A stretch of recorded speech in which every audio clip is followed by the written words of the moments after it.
Athlone Castle's programme of events for National Heritage Week 2022 is brought to you in collaboration with a number of specialist heritage experts and is supported by the Heritage Council under the Irish Wall Towns Network 2022 Interpretation Fund.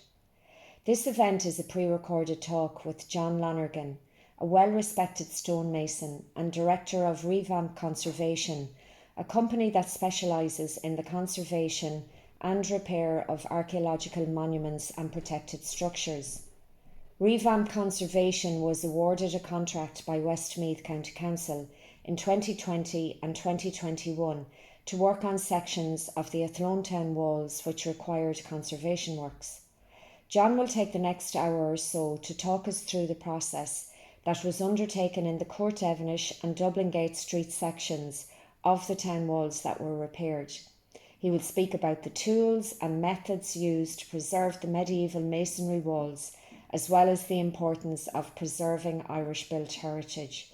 We hope you enjoyed the talk. Hello there, my name is John Lonergan. I am the Director of Revamp Conservation.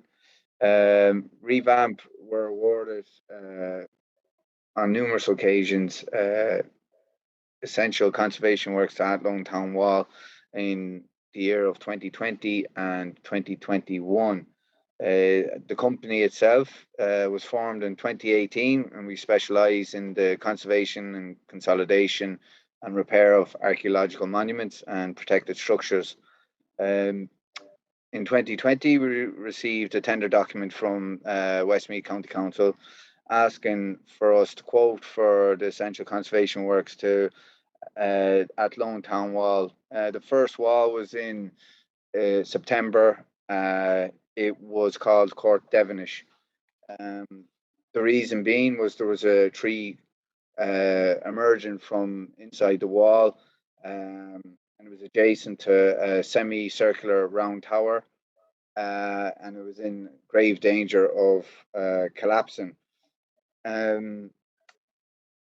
This section of the wall forms a boundary to private owners. I think I'm aware that the owners highlighted their concerns as well, and how dangerous and vulnerable the masonry was. We briefly set out a sequence of works after being awarded the contract with the engineer and the heritage officer. First of all, they had to remove the tree. That was the arborist. Westmeath County Council took care of that. After that, we came along to do a survey of the rest of the wall and the round tower. There was a lot of plant life growing from there, also ivy, build-ups to soil. So what we had to do was we had to treat that, leave it there for a week or two, and then come back to it to remove it. We also had to prop the masonry from where the tree trunk was cut, because you could only get so far down on top of the wall top. So just in case that the masonry did fall, but thankfully it didn't. The arborist was very good at what he was doing. So we came in, we removed any other vegetation that was on the wall top, and we cleaned back so we could expose the stone, and then we went and we moved on to steam cleaning the rest of the length of that wall in Court Devonish.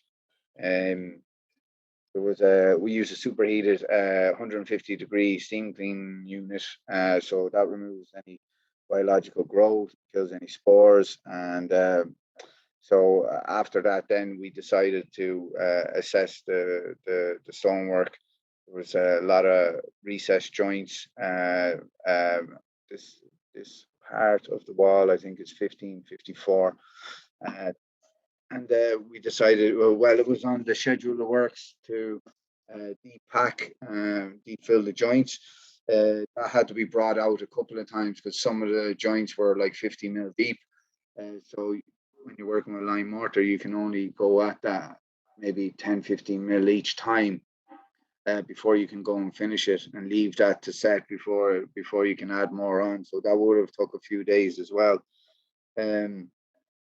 So mainly work then was of using pinning stones, which would be, we'll say, smaller stones that you fit into bigger joints.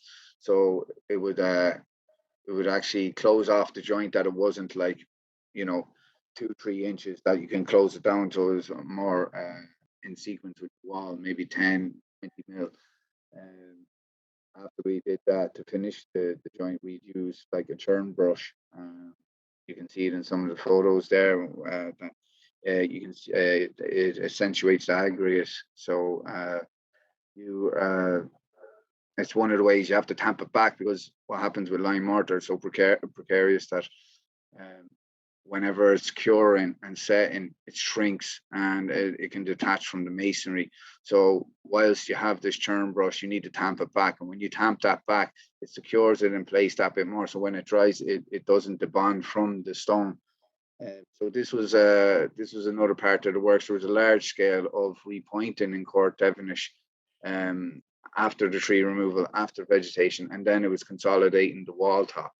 And that just consisted of just flaunching, which would just be a lime-based mortar with small pinions as well, and sands. Just so then what it does is it throws off any water. So whenever it rains, it will land on this, instead of pooling, because it would have been recessed and damaged and weathered for so long. It would actually throw the water off the wall.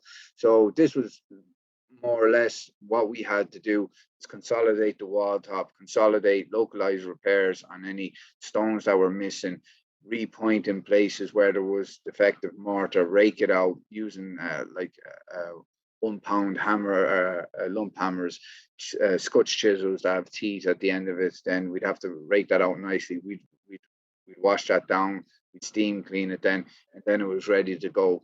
And then after that, we did it when we designed the mix. It was according to a specification. Dr. Jason Bolton did a condition survey on this, and so we designed a mix that he analysed, that was suited for this in Court Devonish. So it was just primarily an NHL and some different various size of aggregates and some 5 mil down sand. Yeah, so after, whenever the work was completed, every day we had to, you'll see it in one of the pictures there, you have to cover it. And what we cover is with hessian, because it has these little, it's like mesh that can allow air to come in, but whenever it's raining, it prevents it from getting drenched and washed out. So with lime mortar, it only sets when it's with air. That's how it carbonates. So when it comes to lime mortar, you always run the risk of there's a high risk of failures when you've got inexperienced practitioners using it.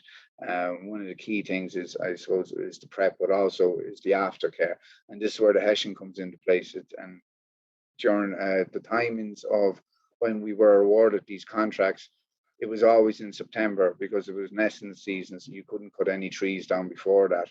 And you're getting into the bad weather, and when it's getting into the bad weather, this is when you've got the probability of failure. So yeah, so this was something that had to be monitored after a few weeks before we could go pull off site there.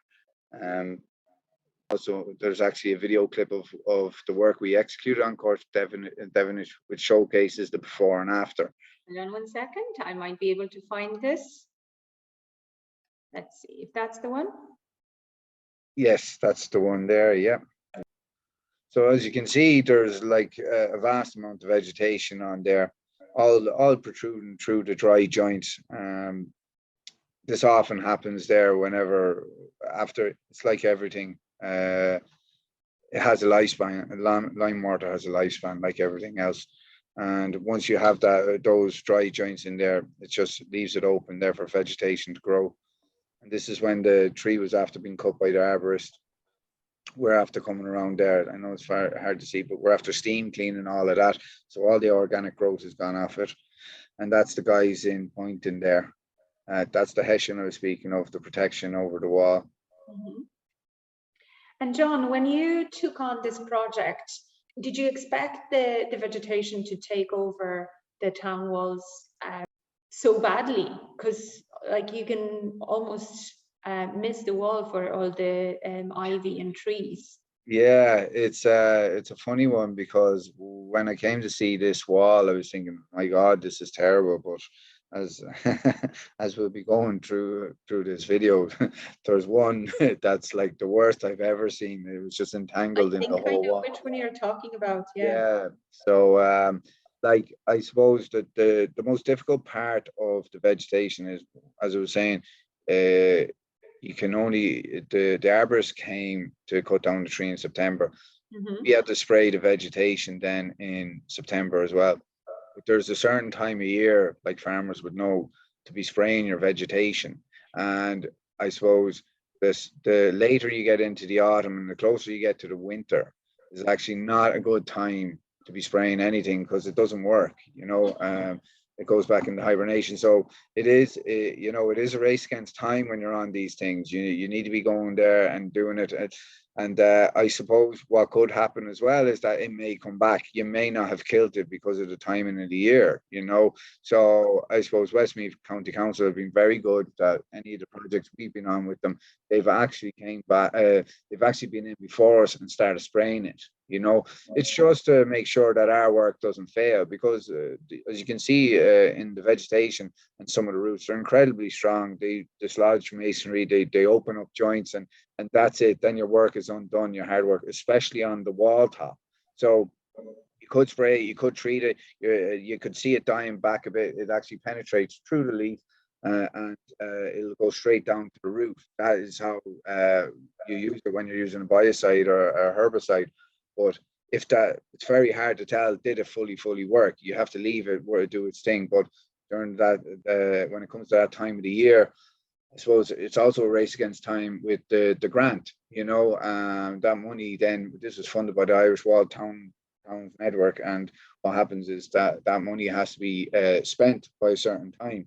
So yeah, they've been very good. The heritage officer was always on top of getting the local authority to come in and spray it. So yeah, it's one of the biggest problems, because it actually stalls the job before you even start. Until you weed wipe, until you clear it, that's actually when you can, that's only when you can start the masonry work. So it's essential that when you have a start date, that you can try and get that in as fast as you can, leave it do its job, and then move on to the next stage of the work.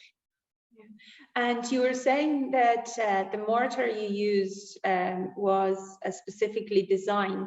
Who was it that kind of decides what kind of mixture is needed for this particular type of wall? And is it does it depend on the period in which the wall was built? Like this section, as you said, is from mid 16th century.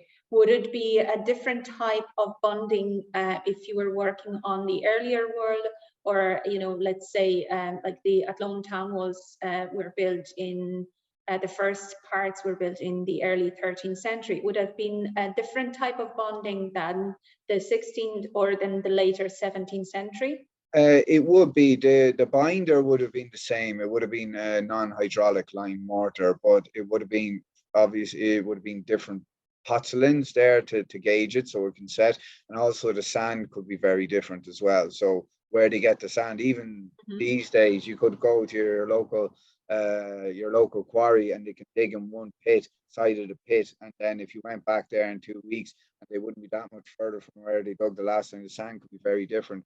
But what happened was Dr. Jason Bolton already did one condition report on this.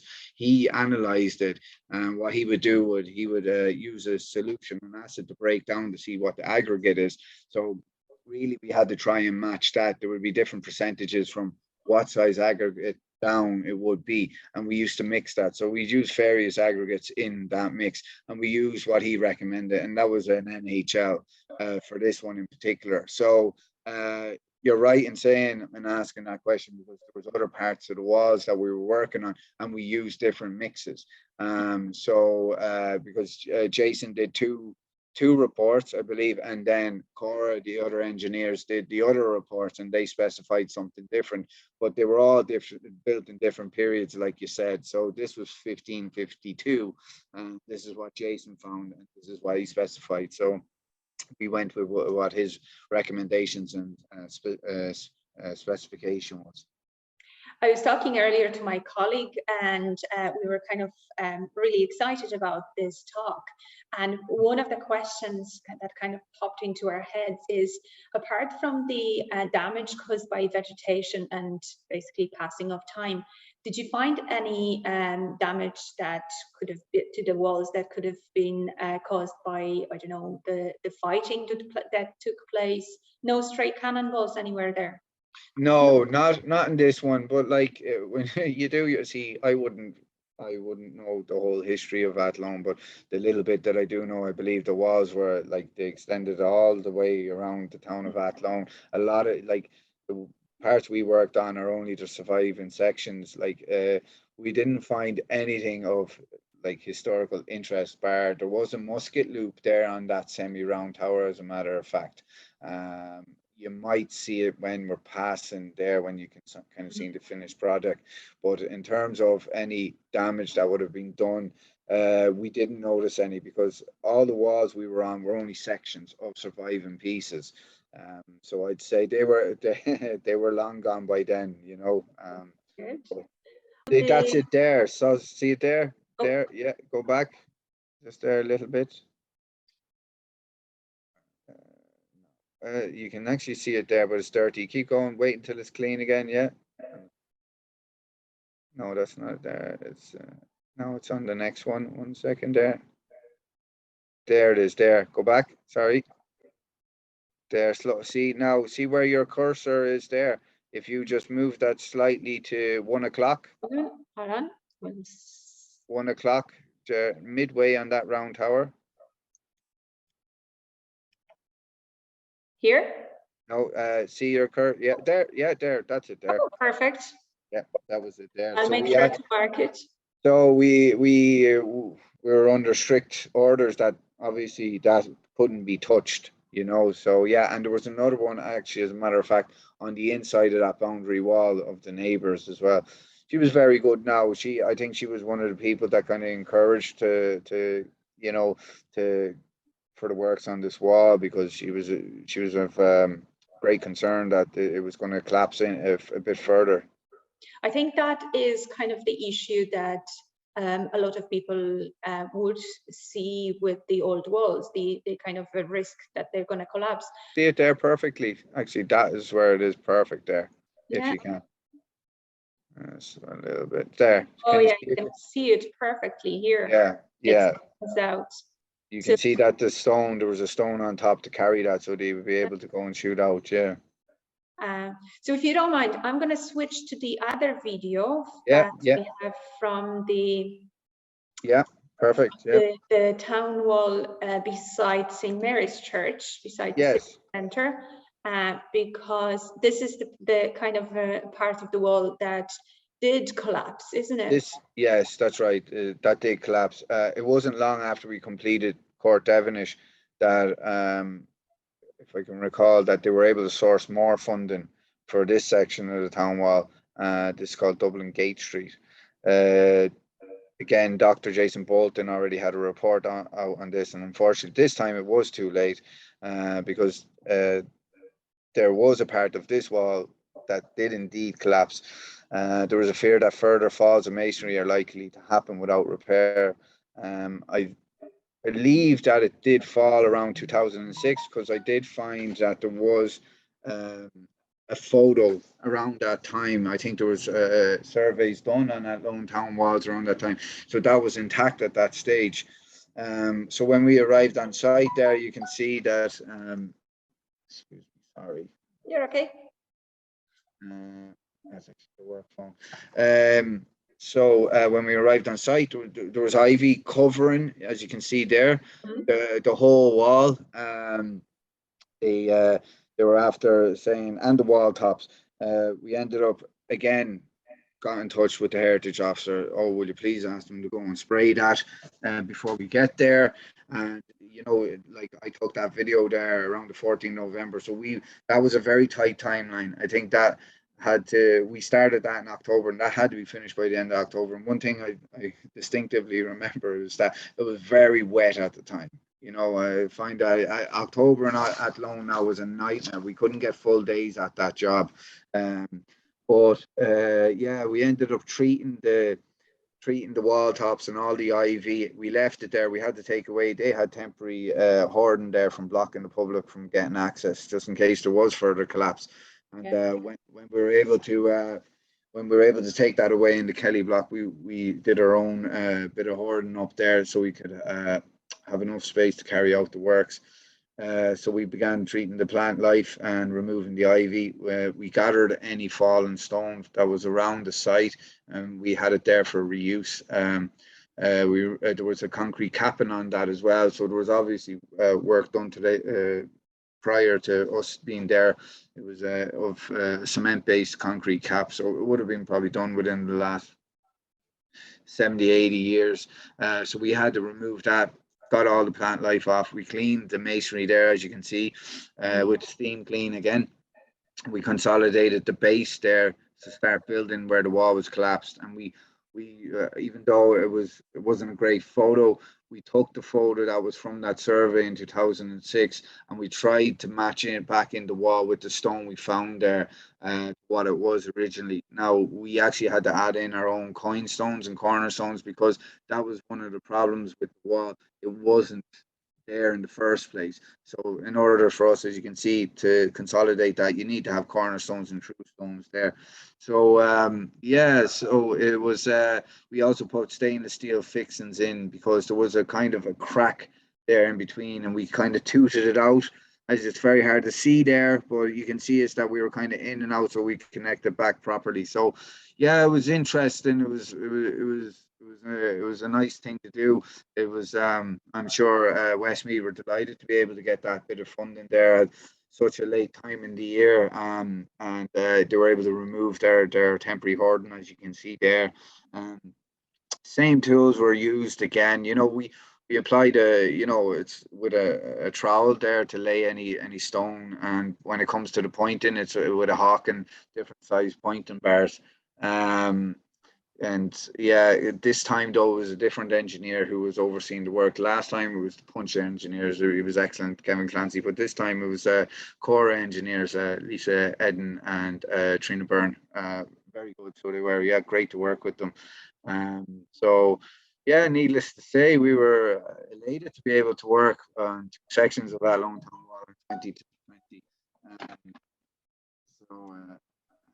And you know, on this part where you have the grave slabs, did that make a difference to your work? Sorry, say that again. Sorry. Oh yes, that's right. Yeah. So not there, but obviously we had to make sure that we were super careful because they've been there for hundreds of years, and they've got their encryptions on them as well. Inscriptions on them. So yeah, it was a little bit tricky, but predominantly our wall was externally, and we were able, and the church were fantastic. They were very accommodating with us. They helped us with electricity, water. They were able to have access inside and around, so we could do the job properly. Yeah, so it was that one worked out well. It was very nice to be able to do that, reconstruct it. So yeah, and it's still standing, so I'm happy with that. So I am, Joanna. And was there anything that you came across during the works on Athlone town walls that you did not expect? Something that was like, I've never seen it before, or I didn't expect it to came across this issue. It's kind of, as per usual.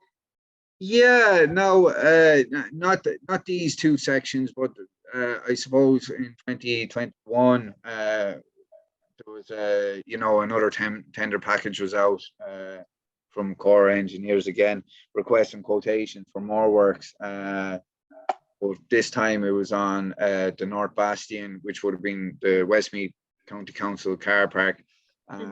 northeast bastion, which is just right outside the council offices. And then this same wall, but St. Mary's wall, it was further, it was the rest of the wall. So it was just a continuation from the Dublin Gate Street section. Yeah, there was, I suppose, within St. Mary's wall. This was one of the three sections that was proposed to do. And again, delighted to be able to do this for Athlone and for Westmeath County Council. In general, the works that needed to be carried out were of similar nature to Court, Devonish and Dublin Gate.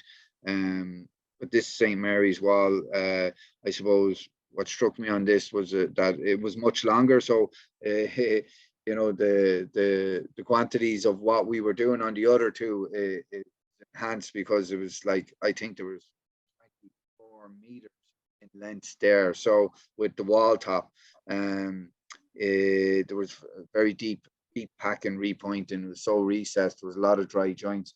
The wall top repair, we had to construct it again and flange it so there was no water pooling, so it could run off the top of the wall. It was isolated with stone replacements. There was a section of stone rebuilding. There was two sections of stone rebuilding and consolidation. In particular, there was one structural crack, which would have been, we'll say, it would have been from Dublin Gate Street, maybe about 7 meters from wall end in, that was of concern to the engineers. So they asked us to stitch the wall back together. So we had to use some stainless steel bars, and we also had to use stone, take out any cracked stone, put in new stone, so that crack wouldn't, you know, it wouldn't actually expand anymore. We had to use some pinning stones as well, deep repoint, and that's how we consolidated that. The funny thing of that, when we were at that section, the thickness of the wall was far greater than when we were over where we rebuilt. Like when we rebuilt the wall there in Dublin Gate Street, it's same wall was only about 600 mils thick, so it was like a half a meter, we'll say, maybe a little bit more. But this one at this wall top at this end was like 1.2 meters, so it was quite substantial amount of rough racking and consolidating and removing the plant life. And yeah, there was a lot of work involved in that.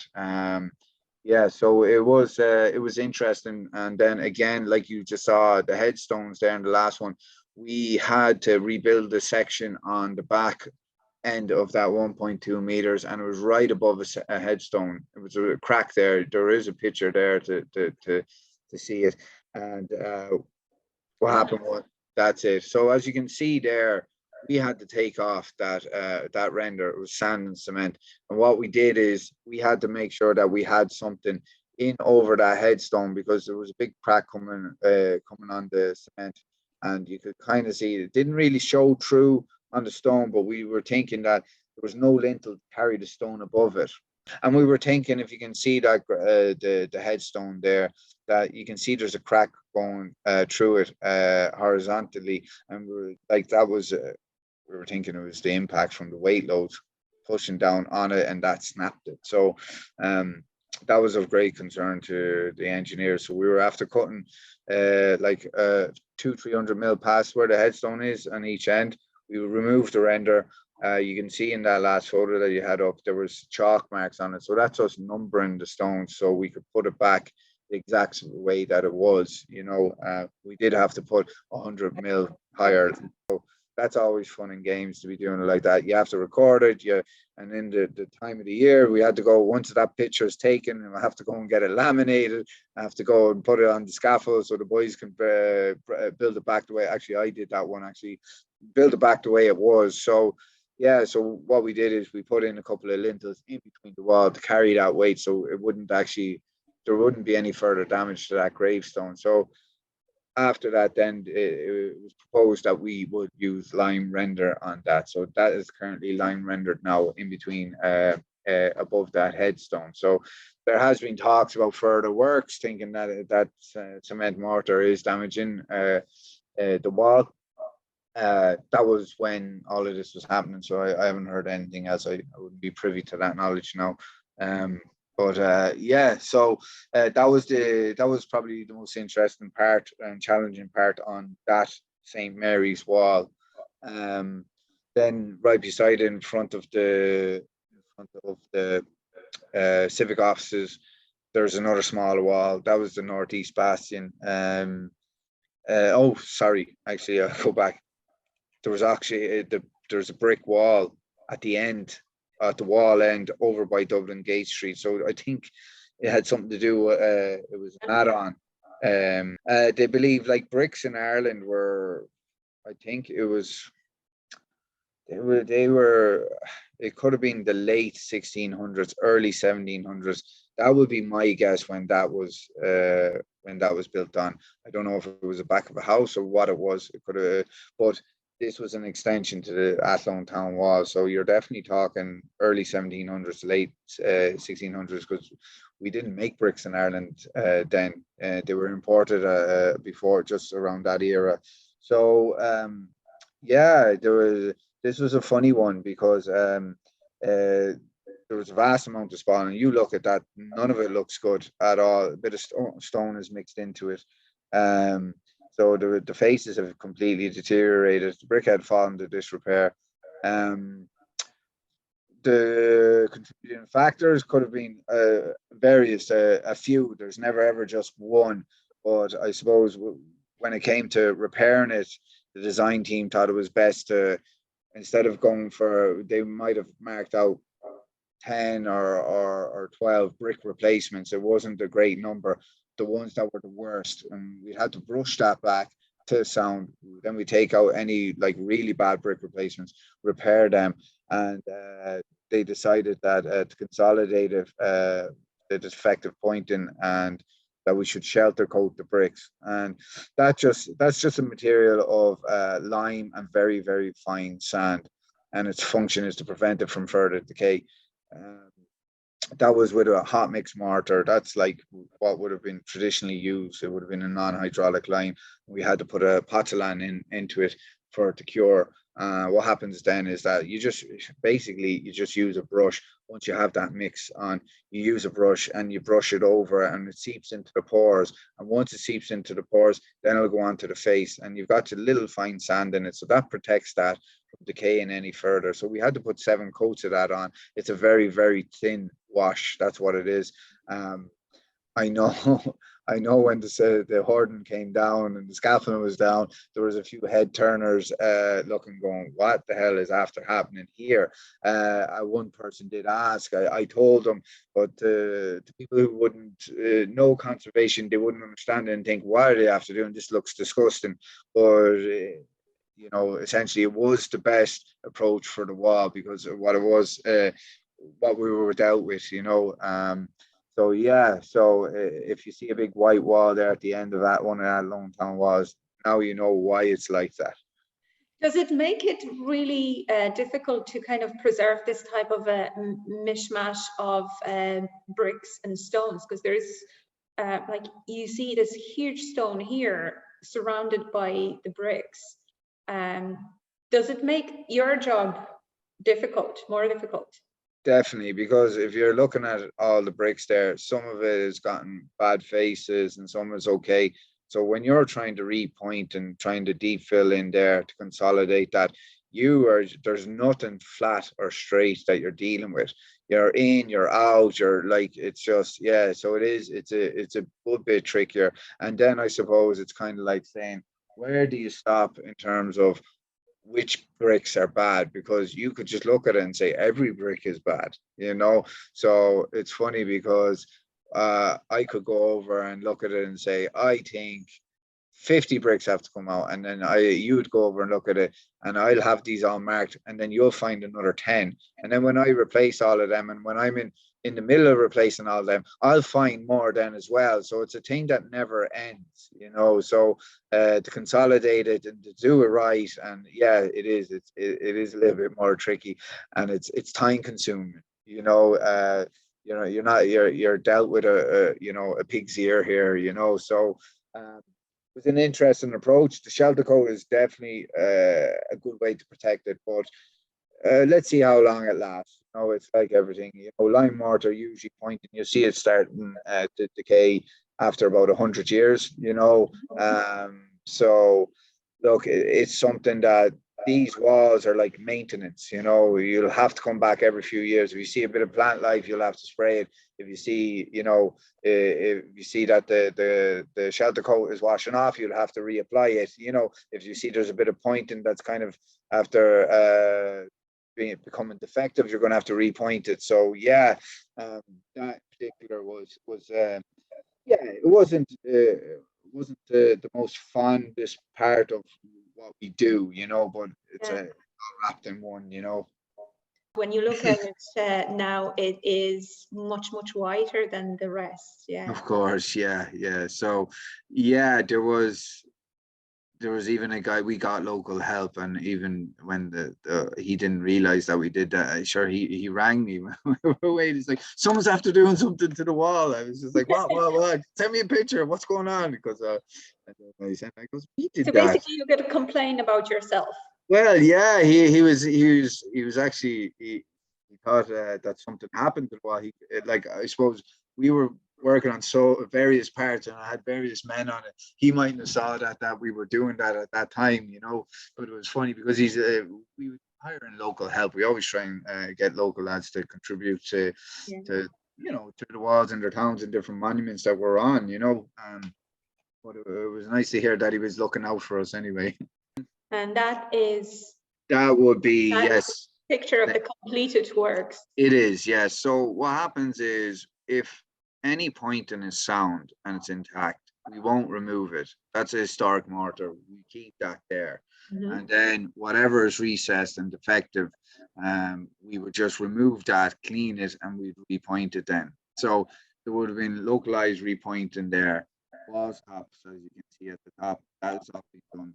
We put in stones there, so it just, that's called rough racking. So it isn't just full of mortar all the way, you know, down. So yeah, so it was localized repairs, there was localized building, there was a few helical ties in it as well to stop any cracks from expanding. There was that brickwork there that was in disrepair. We had to consolidate that as well. So the plant life, vegetation, that all that to go. There wasn't anything extreme on this one, like in Court Devonish. There wasn't any trees or anything. It was just all soft weeds, you know, buddleia and the sorts on this one. Yeah. So, but it still managed to, you know, cause enough damage to cause the collapse of the wall. Yes. So, yeah. Now there's, I don't know if you wanted to talk about it, but there is another part there, the one in Westmeath County Council. The hold on. worst. Yeah, that was the worst of it. That's the part of the wall, yeah? That is one part, yes. Okay, so like this picture that you have there, that was called the North. This is called the North Bastion. That was in Westmeath car park. This was hands down by far the worst structure I've witnessed to be overcome with plant life. I think there was like 5 trees altogether, if not more, that our arborists had to cut down to the base of the trunk. Melanie can confirm how many trees were there, but it was phenomenal. That's just one corner as well. Actually, I think it was 42 meters was one length, and then that was the return. So you can't even see the wall. So it was hilarious because when I was coming in to look at this, I was just like, oh my God, what am I looking at here? So again, though, we still had the price for what we saw, you know. So we had to base it on like, right, okay, let's see what happens here. She was saying that they were going to be felled in September, which is great. So I didn't know what I was getting myself into because the whole length of the wall was just covered in vegetation and plant life. You can see even the one on the right there, we'll say that picture there, that trunk is actually emerging through the wall, not even on top. It really dislodged the masonry. You know, it was incredible. There were several structural issues on this part of the Athlone town wall. You know, all the trees had to be felled before any masonry works could begin. Yeah, so when those trees were felled, you'll be able to see the top of the wall better. There is a couple of pictures there of that. I would have had. Is that part? Yes, that is a part of that part. Yes. So, as you can see there, we were after removing vegetation there as well. When the trees were felled, you can see, look, if you look over in the corner of that picture, there's one, two, three, four, there's four trunks there that you can see already. And there's another two, I think, along the way. And then there's another one in the corner. There was like, it was crazy. But, if you're having a look at that there, you can see there's about 2 foot of soil there. And we had to dig through all of that, and there will be you'll see a picture of in that collection there of just us getting to the wall top. There was 2 foot of soil, and there was also 2 foot of ivy on top of that. So there was a massive amount of vegetation. I think I counted around 30 tons of vegetation removal that we had to get rid of. That's just a part. That's a part of it there. Yeah, yeah. Like, I don't know if I sent pictures, but I remember Westmeath County Council's car park was just full of double ton bags full of soil, and I had to wait until the end to get rid of it because it just would have been costing too much to be doing it by time, you know. So yeah, it was a phenomenal amount, but only until we could reveal the wall top could we really start the works. You know, it was plain sailing from there in. You know, again, like the works on that wall was of a similar nature of what we've been doing on the other surviving sections. Um, there'll be another picture of it there. You'll see that it's just a wall top all the way along. That you can see that we're after putting stones and mortar in it there to shed any water off. So that is the wall top there down to the bare bottom. Like, that was just like, you can even see towards the end of that picture there, at the end there, there's still more to go, you know. So we were only delighted to find the top of the wall. We didn't know if we were going to find it, to be honest.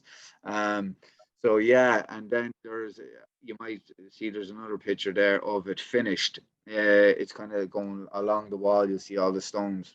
Yes, exactly. That's it. So you can see there left a gentle slope there from the top of from where that wall is down to the bottom. So whenever water comes, it'll land. If it lands on the top, it's just going to make its way through around those stones and then on to the top of the wall, and off it goes. You know. So that is the finished article of what we did for the top of the wall. The amount of mortar we used, the amount of stones we had to put into that just to get that fall was unreal, because that thickness of that wall wasn't far off of 1.5 meters, because you had that little lip on the wall there, as you can see as well. You know, so yeah, it was very interesting, and it was very long. It was like 42 meters long altogether or something. It was a big wall. Um, that was yeah, that was interesting. But it was nice to get to that point, because it took forever to get there, you know, with the felling and the soil, and like, I don't know, we were there for 2 weeks trying to remove soil, get it off, and trying to get it back to clean. The prepping was phenomenal on it. Yeah, so there is the rest of there's a few more pictures there you'll see. It was actually in the Instagram as well. You kind of flick through it as well, but you'll have them there as well. That the rest of it was kind of like just localized building. There was like large voids, so there would have been like isolated stone replacements, and would have been like very deep repointing as well. And this time on the schedule of works, the engineer wanted a hot mix mortar. So that was interesting. So we used a hybrid mix. So we would have used a non-hydraulic line, which would have been historically used, and then we would have used an NHL there to gauge it, so help it set. And Yeah. So you're saying that you used kind of historically accurate materials. What Yes. about tools? Would they be much different than the ones that the original stonemasons would use? I would see, the thing is about the pointing, I would believe that whenever they were using their tools for the job. They wouldn't have been repointed. They would have had their mortar mixes there. They would have put it on their as a bedding joint. They put their stones on, and then the mortar would spew out in between the joints, and they would just use some sort of a brush then to hit that back and left it like that. As opposed to now, when we have to do it again, we'll have a little hawk and we'll have a pointing bar. I don't think they would have had anything like that. Their trowels would have been of a similar nature, probably a different shape, but something to help them to use it to lay their stone. Definitely, it would have been as well. So I suppose how we mixed it would have been a little bit similar as well. We would have used like a bucket, a big bucket, especially with the hot mix, and a hoe, like a garden hoe. Oh yes. So that would have been the hot mix. Yes, that would have been the shelter coat, the hot mix shelter coat. You can kind of, if you look closely, you could probably see the steam coming out of it. Oh yes, so that was actually hot mix as well. You can see the steam coming out of it, but that was on the St. Mary's wall. That was inside Yeah. the church. We were there, and we were doing a bit of rebuilding with that. That was when it was taken down. It was labeled. It was recorded. And we rebuilt that section as well.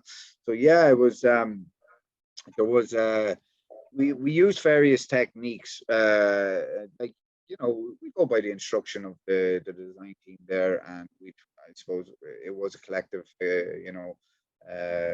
a collective decision of what we did and everything, so it was very interesting. You know again it was that time of the year where it's like, oh, we're battling against the weather. The funding needs to be spent by a certain time or you lose it. So it is a race against time. It's something that really to put you under pressure, especially when it's nesting season, because again, the wall on Westmeath County Council, that couldn't have started until all the trees were felled, which was in September. Then again, um, really as well, I have to say, it was an absolute honor and privilege to play a small part in preserving what is of historical significance to the town of Athlone. And really like to thank Melanie as well, the heritage officer. She does great work, not only for Athlone, but for the whole of Westmeath. Um, Her hard work and dedication contributes massively to conserving and preserving Westmeath's national monuments. And she entrusted us with five separate sections, and it's just look, we're delighted to be able to say that we have played this little part there, and especially in Athlone, and the history of it, and yeah, it would be, I'm sure there's going to be more bits and pieces there in the future as well, and hopefully we'll be down there again, so, and I'd like to thank you as well, Joanna, for asking me to come on and Well, about thank the you work. so much for joining us, for taking the time in your busy schedule to talk about this project. To us, it sounds like an absolutely fascinating process of preserving the heritage of the town here, and the walls that really needed that extra attention. And it's great to see them kind of being looked after uh, in an expert way, and making sure that they'll be standing here for the next few years. Yeah, and really, I think Melanie is, she has to be the one to be thanked for that. She puts a lot of time and effort into getting the funding and doing surveys every year. So it's not only just, it doesn't happen that year. There's preparation before that, just to try and get that money for a couple of years, to get that money for those walls. So yeah, it's a great privilege to be a part of it. So yeah, and hopefully, if there's any other work, we'll be back again, Joanna. Brilliant. No, it looks like um, even for just people of the town, that change, the new look of the town walls have been noticed, and they do look great, and it looks much safer. And yeah, you're right. Melanie is doing a great job to kind of secure the funds to look after the parts of the heritage here in Westmeath that do need looking after. And we're lucky to get a great support from the Heritage Council and the Irish World Town Network. Yes. So that's always very much appreciated. Of course, yes. So before we finish, do you have any advice for those who do have any kind of a historical walls in their backyards? How to best make sure that they don't collapse? How to, how everyday folks can look after that? I suppose most importantly would be probably the wall tops, because what happens is once there's voids there, which will happen, water ingresses, seeds will be planted from the birds, and that's when the plants start to grow. And once you see a plant grow from there, you're kind of okay. You're it's a race against time until it does cause any structural damage. So if it's only kind of small and soft, well, look, and I wouldn't be advising anybody to go and get some weed killer or whatever, but that would be one way to treat it, and then to see, you'll see it when it dies back that, okay, this is dying, remove it then, and then fill that void so it doesn't happen again. But again, it's not the easiest for homeowners to do, whatever about the wall face, it's more about the top. Once you get the top secure, like you will see joints that might need repointing.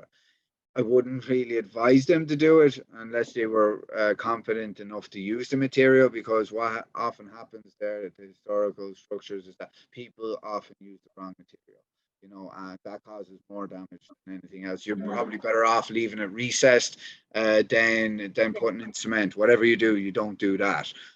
So I It's would just called keep. professional. Yeah, well, yes, but keep an eye on the wall top.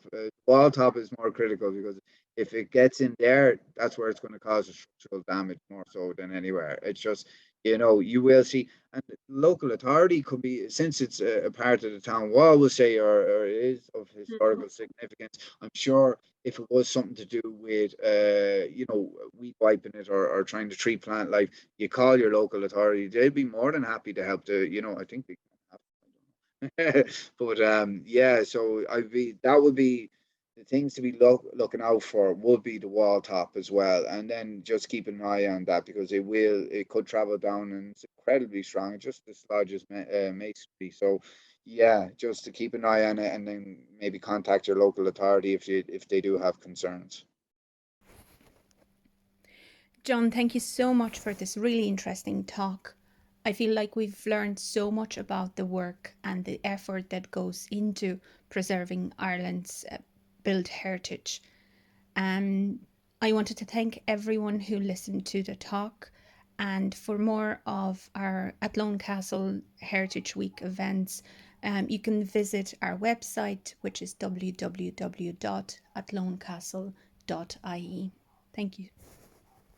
You're very welcome. Thanks, Joanna. Thanks for having me on.